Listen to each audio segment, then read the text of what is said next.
Hello friends, it's Miss Kristen with the Cambria County Library. Oh, it's cold outside. I have on my scarf. Now I need my hat.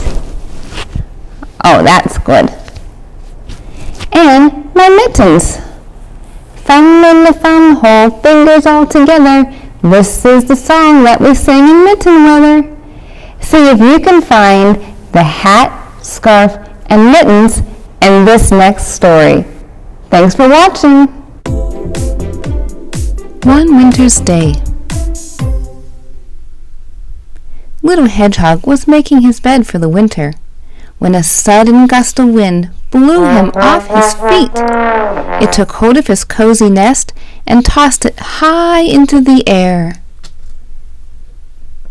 Little Hedgehog trembled as the wind whistled around him, and he wondered what to do. He caught hold of his scarf, hat, and mittens before they blew away, and tried to find shelter under the tree roots, but wherever he went, the wind blew there as well.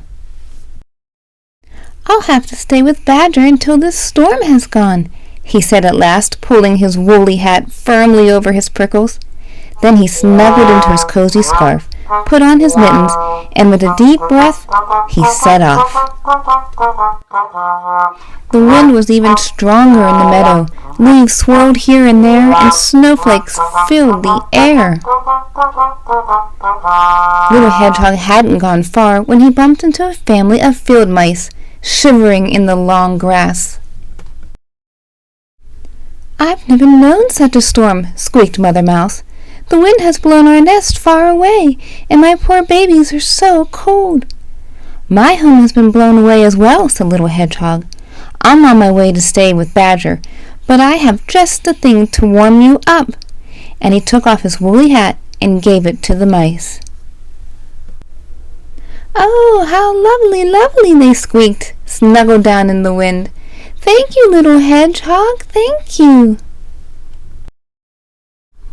Little Hedgehog tucked his nose inside his scarf and ran along beside the racing river.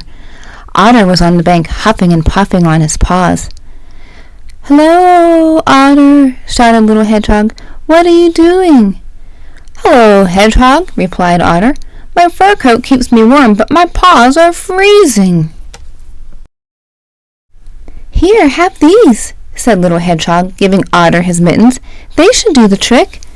"Thank you, Little Hedgehog," said the Otter. "These are great, but shouldn't you be at home in this cold weather?" "I have no home any more," Little Hedgehog replied sadly.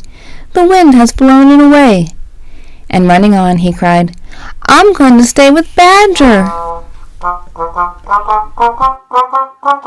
By the time Little Hedgehog reached the woods, the snow was getting deeper. On and on he struggled, picking his way between the snowdrifts as the wind howled around him. A mother deer and her fawn were sheltering in the bushes. "Oh, Little Hedgehog, why aren't you in your nest in this awful storm?" she asked. So Little Hedgehog told Mother Deer about his nest blowing away. But as he spoke, he saw that the little fawn was shaking with cold. "Here, take this," he said, giving the fawn his scarf. "How kind you are," said Mother Deer.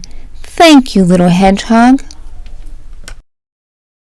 Little Hedgehog pattered on, faster and faster, but just as he finally saw Badger's house at the bottom of the hill, he skidded on an icy path. "Help!" he cried as he went bumping and bouncing through the snow. Badger was making tea when he heard a big thud outside. "Whatever was that?" he cried, dropping his toast. When he opened the door, a prickly snowball rolled in. "Gracious me!" he said in surprise. "It's Little Hedgehog!" Badger carried Little Hedgehog to an armchair by the fire and gave him a cup of tea. Little Hedgehog told Badger about his journey through the storm, and then, cozy and warm, he fell asleep. Little Hedgehog stayed with Badger until the storm had gone.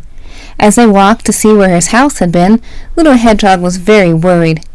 "How can I build a strong new nest if all the leaves and twigs have blown away and there's nothing left?" he asked anxiously. "I'll help you," said Badger kindly. "We're nearly there now." "Surprise!" came the cry when they turned the corner. Little Hedgehog gasped with delight. The animals he met in the storm had made him the coziest nest he had ever seen. "For the kindest hedgehog in the world!" they all cried together. The end. Hi everyone, my name's Josh Brumbaugh, and this is the trombone. It's my pleasure to introduce you to the sound of the thing you've been hearing in the background of some of these stories.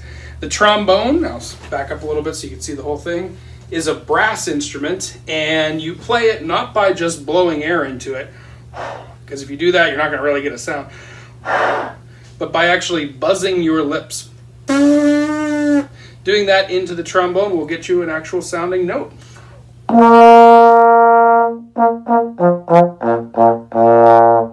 Trombone is a fun instrument in which you can do a whole lot of different styles on. There's a thing you can do on trombone that you can't do on a whole lot of other instruments called a glissando. Some people call it a gliss for short, but it has this little fun sound to it, and you heard it in some of the stories that you listened to today. And